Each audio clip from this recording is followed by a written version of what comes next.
Good evening. Today is Tuesday, the 23rd day of March, 2021. This afternoon I'd like to play for you a short organ work by Max Reger, who was born in Brandt, Bavaria in 1873. He died of a heart attack in Leipzig in 1916.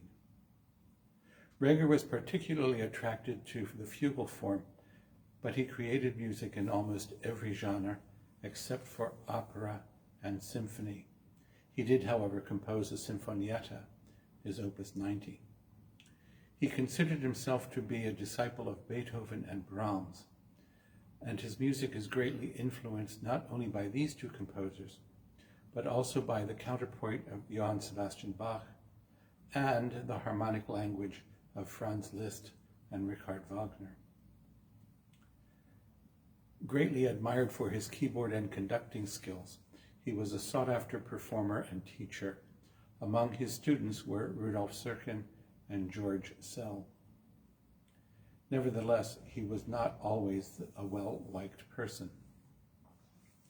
One critic said that while sitting at the organ during a recital, Reger reminded him of nothing less than a bespectacled cockroach crouching on the bench.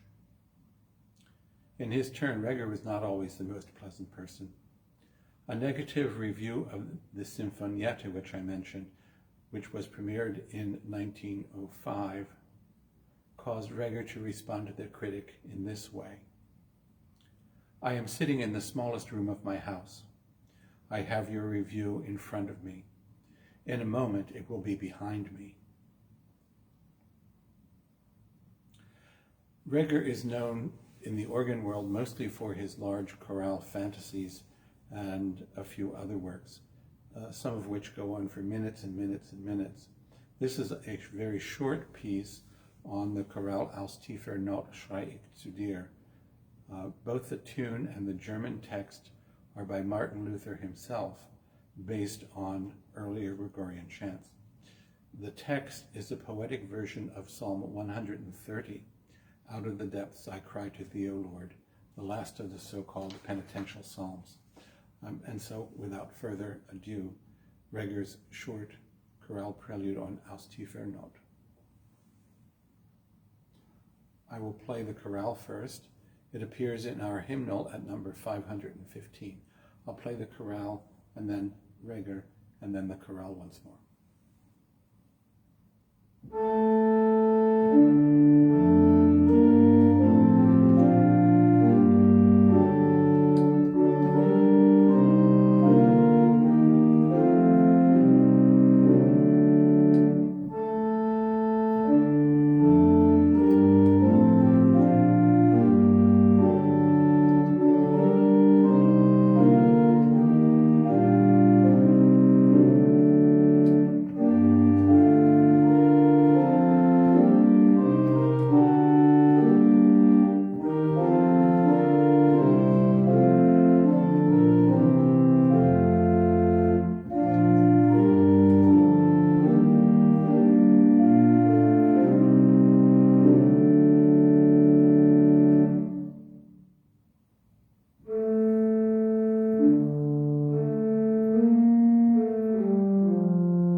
I wish you a pleasant evening.